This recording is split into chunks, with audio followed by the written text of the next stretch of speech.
Primo giorno di carnevale, quindi è una cosa che si ripete annualmente. È anche da dire che quest'anno il carnevale arriva con una bella giornata e a febbraio, non come l'anno scorso a gennaio, quindi sono dinamiche normali.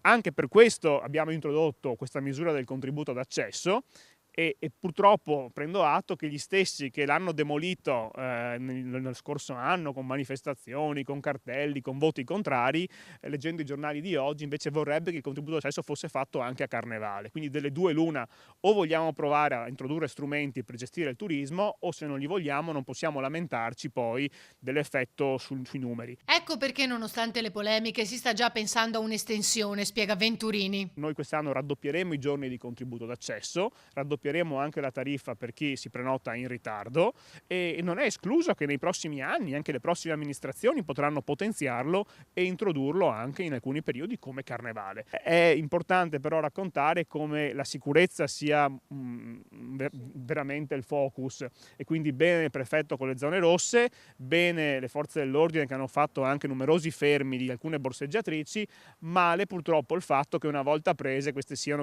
di nuovo su strada subito. E mentre si lavora per cercare di regolarizzare il turismo, Venturini spiega come la giunta vada avanti anche dopo la chiusura dell'inchiesta Palude, con la conferma dell'accusa di corruzione nei confronti del sindaco Brugnaro. Non stiamo difendendo Luigi Brugnaro, stiamo difendendo il principio liberale che caratterizza ogni Stato democratico, che uno non è colpevole solo perché ha ricevuto un avviso di garanzia.